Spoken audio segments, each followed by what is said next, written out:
예레미야서 15장 1절에서 9절 말씀 우리 한 목소리로 같이 읽도록 하겠습니다. 같이 읽겠습니다. 여호와께서 내게 이르시되 모세와 사무엘이 내 앞에 섰다 할지라도 내 마음은 이 백성을 향할 수 없나니 그들을 내 앞에서 쫓아내보내라. 그들이 만일 내게 말하기를 우리가 어디로 나아가리오 하거든 너는 그들에게 이르기를 여호와께서 이와 같이 말씀하시니라. 죽을 자는 죽음으로 나아가고 칼을 받을 자는 칼로 나아가고 기근을 당할 자는 기근으로 나아가고 포로될 자는 포로됨으로 나아갈지니라 하셨다 하라. 여호와의 말씀이니라. 내가 그들을 네 가지로 벌하리니 곧 죽이는 칼과 찢는 개와 삼켜 멸하는 공중의 새와 땅의 짐승으로 할 것이며 유다 왕 히스기야의 아들 므낫세가 예루살렘에 행한 것으로 말미암아 내가 그들을 세계 여러 민족 가운데 흩으리라. 예루살렘아 너를 불쌍히 여길 자 누구며 너를 위해 울 자 누구며 돌이켜 내 평안을 물을 자 누구냐. 여호와께서 이르시되 내가 나를 버렸고 내게서 물러갔으므로 내게로 내 손을 펴서 너를 멸하였노니 이는 내가 뜻을 돌이키기에 지쳤음이로다. 내가 그들을 그 땅의 여러 성문에서 키로 까불러 그 자식을 끊어서 내 백성을 멸하였나니 이는 그들이 자기들의 길에서 돌이키지 아니하였음이라. 그들의 과부가 내 앞에 바다 모래보다 더 많아졌느니라. 내가 대낮에 파멸시킬 자를 그들에게로 데려다가 그들과 청년들의 어미를 쳐서 놀람과 두려움을 그들에게 갑자기 닥치게 하였으며 일곱을 낳은 여인에게는 쇠약하여 기절하게 하며 아직도 대낮에 그의 해가 떨어져서 그에게 수치와 근심을 당하게 하였느니라. 그 남은 자는 그들의 대적의 칼에 붙이리라. 여호와의 말씀이니라. 오늘 말씀은 설교의 제목이 용서하지 않으시는 하나님입니다. 우리가 잘 아는 하나님은 어떤 하나님이죠? 용서하시는 하나님이죠. 네. 오늘 14장, 15장, 물론 예레미야 전체의 주로 말씀이 나 용서하지 않겠다예요. 근데 이걸 문자 그대로 읽으면 큰일 났잖아요. 하나님이 용서하지 않으셨다 그러면 이 두 가지 말을 하지 않으신 하나님이 이렇게 말씀하시면 이랬다 저랬다 하시면 큰일 나지 않습니까? 이게 진짜 하나님의 말씀의 뜻이면 정말 아무리 아무것도 못하고 당장 그냥 인생을 그만두어야 할지도 모르겠습니다. 근데 이 뜻을 표면 그대로 문자 그대로 읽어서는 아니 되는 것이 또한 예레미야서의 흐름이기도 합니다. 바로 들어야 되기도 하지만 그 표면에 또 하나님 숨어있는 뜻이 있는 거죠.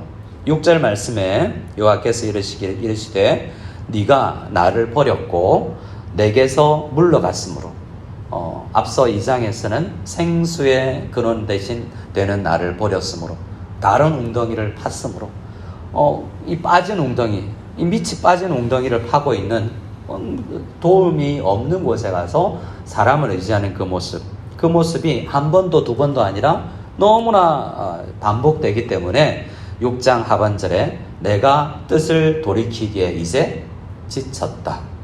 뭐라고요? 하나님께서 아니 졸지도 주무시지도 않은 하나님이 지쳤다니요. 우리가 아는 하나님이 이런 모습이 아니지 않습니까? 수년 전에 책 한 권을 읽었는데 안에 어떤 결혼한 여자의 이야기예요. 나 그만둘래. 졸혼 뭐 이런 거죠.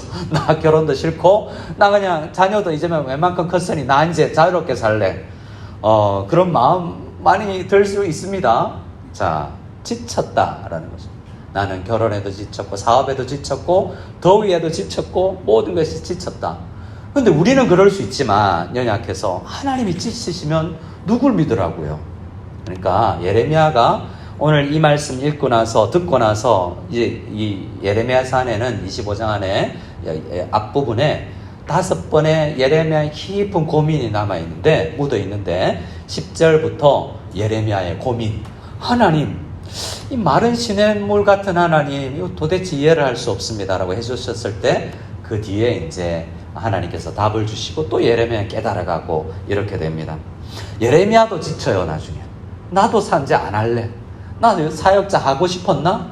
나 안 하고 싶은 사역이길 하나님께서 억지로 시켰는데 나도 지쳤다라고 이야기할 때 하나님께서 설명을 해주시면 그 말씀에 힘을 얻고 그러면 또 하겠습니다. 이게 예레미야가 하나님을 알아가는 과정입니다. 자, 오늘 14장 15장은 내가 너희의 기도를 듣지 않겠다의 문맥에 있는 것이에요. 1절을 같이 한번 읽어볼까요? 어느 정도로 그것을 강하게 말씀하시냐면 1절 말씀을 다시 같이 읽겠습니다. 여호와께서 내게 이르시되 모세와 사무엘이 내 앞에 섰다 할지라도 내 마음은 이 백성을 향할 수 없나니 그들을 내 앞에서 쫓아내보내라. 기도 안 듣겠다는 거죠. 어떤 기도도 안 듣겠다는 말씀이냐? 중보 기도도 안 받겠다라는 거예요. 누구의 중보 기도도요? 모세가 와도 안 된다. 또 누구요? 사무엘이 와도 안 된다. 그러니까 구약 성경의 가장 유명한 중보 기도자가 모세와 사무엘인데 예레미야는 몰라요. 이들만큼 안 된다는 말인지도 모르겠죠. 예레미야에게 네가 아니라 너의 삼촌이 와도 모세와 사무엘이 와도 안 된다는 거예요. 모세는 어떤 인물이냐? 출애굽기 32장에 보면 10계명의 말씀을 받아서 내려와 보니까 산 밑에서 우상 숭배하고 있었죠. 그래서 돌비석을 깨고 진노했지만 중보기도 하지 않아요? 근데 누구의 마음을 돌이킨 사람이냐면 모세는 하나님의 마음을 돌이킨 대표적인 선지자예요. 그러면 사무엘은요? 여러분 잘 아시죠? 미스바의 광장. 이 사사기 말미, 이 때와 비슷한 시대가 사사시대라 할 수 있습니다. 사사시대의 말미에 엘리 제사장의 두 아들 문제로 이제 언약궤도 빼앗겼습니다. 기럇 여아림에 이제 언약궤가 옮겨져서 아비나답 집에 있을 그때에 사무엘 선지자가 뭐합니까? 어디로 모여라? 미스바로 모여라.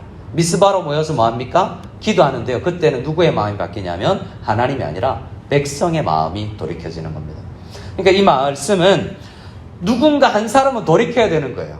하나님이 돌이키든지 백성이 돌이키든지. 근데 하나님은 사실은 돌이킬 마음의 준비가 항상 되어 있으신 분이잖아요.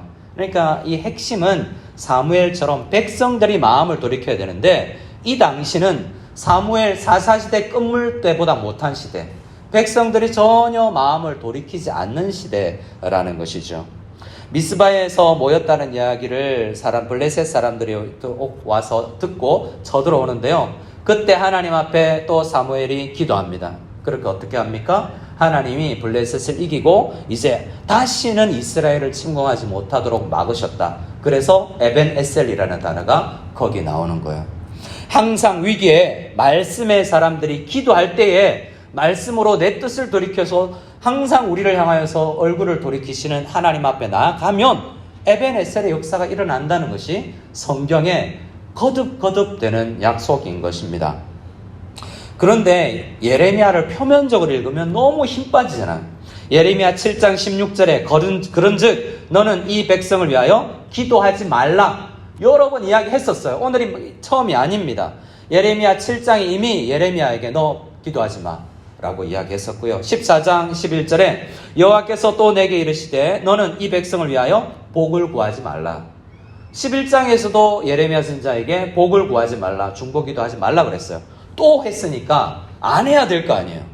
그런데 예레미야 14장의 말씀을 보면 예레미야는 기도를 할까요, 안 할까요? 기도를 합니다. 오늘 말씀 바로 앞에 보면 이렇게 기도합니다. 14장 19절을 보면 주께서 유다를 온전히 버리십니까? 버리시면 안 되지 않습니까? 그리고 20절 말씀에 여호와여 보시옵소서. 우리가 죄인인 거 인정합니다. 저도 죄인이고요. 백성들도 보니까 죄인이에요. 맞아요. 우리가 잘나서 하나님 앞에서 하나님께서 얼굴을 돌이킬 이유가 근거가 하나도 없습니다. 그러나 주의 이름을 위하여, 주의 영광의 보좌를 위하여 주께서 우리와 세우신 언약을 기억하고 좀 기도 들어주시면 안 됩니까? 라고 예레미야 선지자는 기도하지 말라니까, 복을 구하지 말라니까, 나 사무엘이 와도 모세가 와도 안 된다니까 라고 이야기하는데도 예레미야는 어떻게 해요? 계속해서 기도한다니까요. 그래서 오늘 우리는 이 말씀 앞에서 하나님 앞에 기도를 해야 되는구나라는 것을 응답을 받아야 되는 것입니다.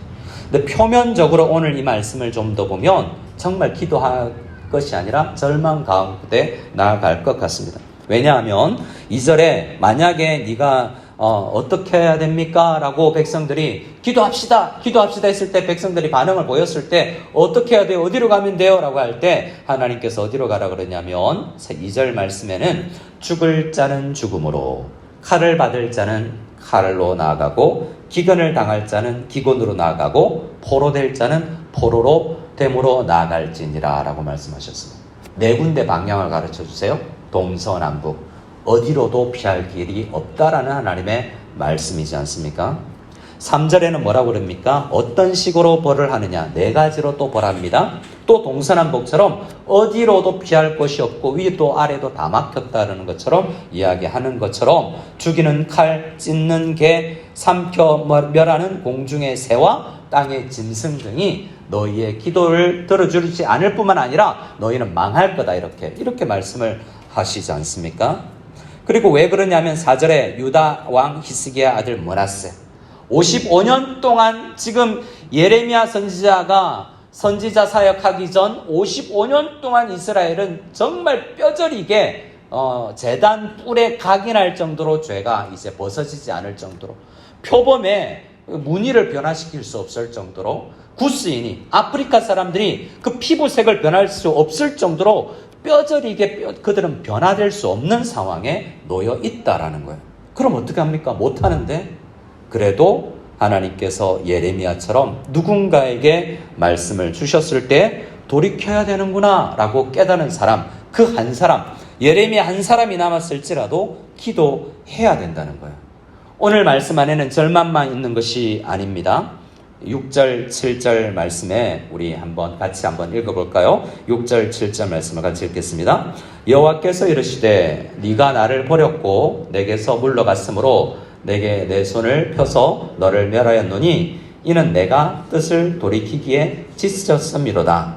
내가 그들을 그 땅의 여러 성문에서 키로 까불러 그 자식을 끊어서 내 백성을 멸하였나니 이는 그들이 자기들의 길에서 돌이키지 아니하였음이라.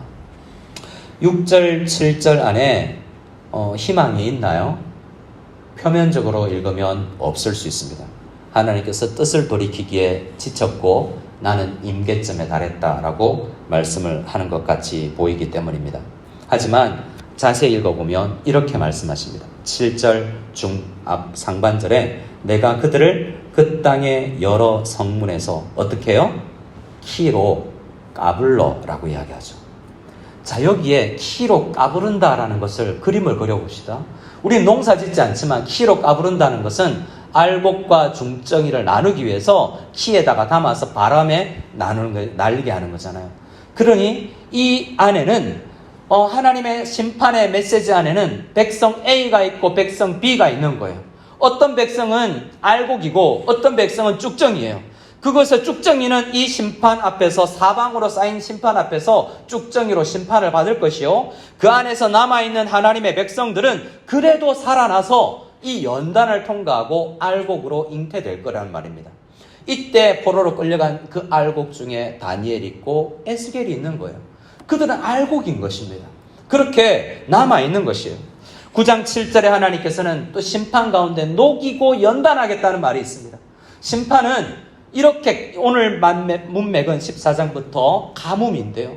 돈이 안 벌리고 사업이 안 되고 뭔가 진학이 잘 안 되며 취업이 잘 안 되고 사업을 해도 뭔가 번창하지 못하는 이 가뭄 같은 현상, 그런 모든 현상이 하나님의 심판이기도 하지만 그것이 우리를 녹이고 연단시키고 키로 까불러서 알곡을 만들어내시겠다는 하나님의 방식이기도 한 것입니다.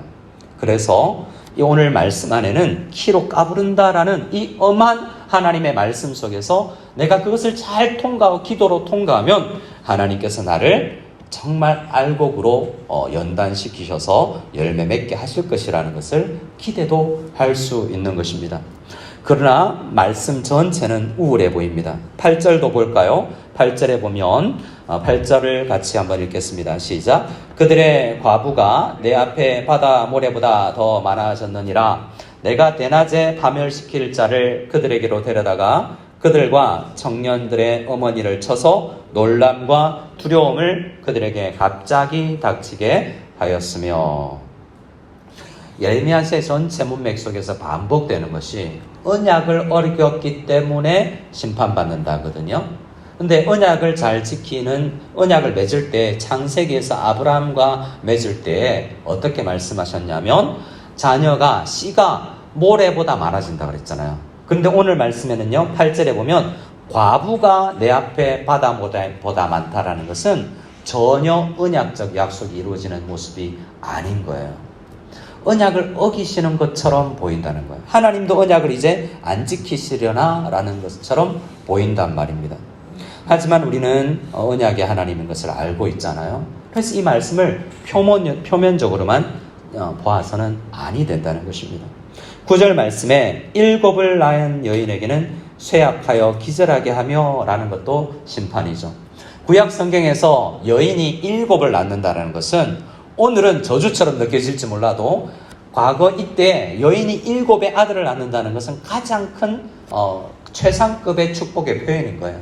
룻기 4장에 보면 여인들이 나오미를 칭찬하면서 너에게 있는 며느리는 아들 7보다 낫다라는 이야기가 있죠. 그러니까 너는 며느리 하나 두었지만 가장 성공한 여인이다라고 그 시어머니 나오미를 이야기하는 것입니다. 오늘 말씀은 전혀 거꾸로 되어 있죠.